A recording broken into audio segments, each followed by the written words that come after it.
जरा सोचिए, कोई व्यक्ति सिर्फ एक फ्लैट खरीदने के लिए इतना पैसा खर्च कर दे जितने में कई शहरों की पूरी कॉलोनियां बस जाएं। 271 करोड़ रुपए सिर्फ एक घर के लिए। ये भारत के इतिहास की अब तक की सबसे बड़ी रेसिडेंशियल डील है। और हैरानी की बात यह है कि जिसने ये डील की वो नाम शायद आपने पहले कभी सुना ही नहीं होगा। नाम है मानव सरदाना। आज इस वीडियो में जानिए ये डील कैसे हुई, ये घर कैसा है और सबसे बड़ी बात, इतना पैसा आया कहां से। तो हुआ ये कि गुरुग्राम के गोल्फ कोर्स रोड पर स्थित डीएलएफ के सुपर लग्जरी प्रोजेक्ट द दहलीज में मानव सरदाना ने एक पेंट हाउस खरीदा है और इसकी कीमत है पूरे 271 करोड़ रुपए। जी हां, सही सुना आपने। और ये सौदा भारतीय रियल एस्टेट इतिहास की अब तक की सबसे बड़ी सिंगल रेजिडेंशियल यूनिट डील बन गई है। इससे पहले इसी प्रोजेक्ट में निवेशक मधुसूदन केला ने 120.7 करोड़ में एक यूनिट खरीदी थी। मानव सरदाना की इस डील ने उस रिकॉर्ड को भी बहुत पीछे छोड़ दिया। अब बात करते हैं इस घर की। आखिर ये पेंट हाउस है कैसा। ये पेंट हाउस स्थित है गुरुग्राम के गोल्फ कोर्स रोड पर, जो दिल्ली एनसीआर के सबसे प्रीमियम इलाकों में गिना जाता है। और इसका सुपर एरिया है 17,200 वर्ग फुट और कारपेट एरिया है 10,500 वर्ग फुट। इसका मतलब समझिए, ये किसी एक अपार्टमेंट का साइज नहीं बल्कि कई सामान्य फ्लैट्स को मिलाकर बनने वाले साइज के बराबर है। अगर रेट की बात करते हैं तो सुपर एरिया के हिसाब से ये करीब 1.58 लाख प्रति वर्ग फुट में पड़ता है और कारपेट एरिया के हिसाब से लगभग 2.6 लाख प्रति वर्ग फुट। ये रेट दुनिया के सबसे महंगे रियल एस्टेट मार्केट्स में गिने जाने वाले न्यूयॉर्क के मैनहट्टन इलाके के बराबर बैठता है। पेंट हाउस होने की वजह से इसमें आमतौर पर multi level living space, private terrace, premium finishing और शहर का पैनोरामिक व्यू जैसी सुविधाएं शामिल होती हैं।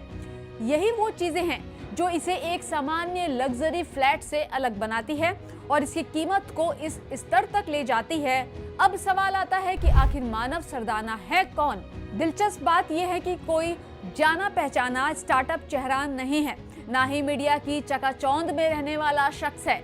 इनका संबंध है इंपीरियल ऑटो इंडस्ट्रीज से, एक ऐसी कंपनी जिसका नाम आम लोगों ने शायद कभी नहीं सुना होगा, लेकिन जिसके प्रोडक्ट्स लगभग हर भारतीय गाड़ी में इस्तेमाल होते हैं। और ये कंपनी ऑटोमोबाइल और औद्योगिक वाहनों के लिए फ्लूइड ट्रांसमिशन प्रोडक्ट्स बनाती है, जैसे रबर होज, मेटल और नायलॉन ट्यूब होज असेंबली और ब्रेक फ्यूल इंजेक्शन ट्यूब्स।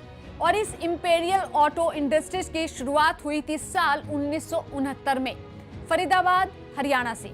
5 दशकों में इस कंपनी ने अपना कारोबार लगातार बढ़ाया और आज इसके भारत के अलावा जर्मनी और अमेरिका में भी मैन्युफैक्चरिंग प्लांट्स हैं। तो कुल मिलाकर 20 से ज्यादा प्लांट्स हैं। कंपनी के पास 25,000 से ज्यादा प्रोडक्ट्स की रेंज भी है और ये भारत के साथ साथ विदेशों के भी कई बड़े ऑटोमोबाइल निर्माताओं को सप्लाई करती है। मीडिया रिपोर्ट्स के मुताबिक साल 2022 तक इंपीरियल ग्रुप का रेवेन्यू करीब 2,200 करोड़ रुपए बताया गया है। अब कंपनी इलेक्ट्रिक व्हीकल सेक्टर में भी अपनी मौजूदगी बढ़ा रही है और बैटरी कूलिंग और थर्मल मैनेजमेंट जैसे प्रोडक्ट्स पर काम भी कर रही है। अब आते हैं सबसे अहम सवाल पर, इतनी बड़ी रकम अचानक आई कहां से। मार्च 2022 में एक बड़ी global private equity firm Warburg पिंक्स ने इंपीरियल ऑटो में 2 चरणों में 70% कंट्रोलिंग हिस्सेदारी रखी। दशकों से चले आ रहे इस पारिवारिक मैन्युफैक्चरिंग बिजनेस में बड़ी हिस्सेदारी बेचने से सरदाना परिवार को एक बड़ी लिक्विड फंडिंग मिली, यानी ऐसा पैसा जो सिर्फ कागजों पर नहीं बल्कि तुरंत इस्तेमाल के लिए उपलब्ध था। और इसी फंडिंग के दम पर भारत की रियल एस्टेट हिस्ट्री का ये सबसे बड़ा सौदा मुमकिन हो पाया। तो यह थी मानव सरदाना की पूरी कहानी। एक ऐसा नाम जो पब्लिक की नजरों से दूर रहा, लेकिन जिसने भारत की सबसे बड़ी रियल एस्टेट डील कर दी।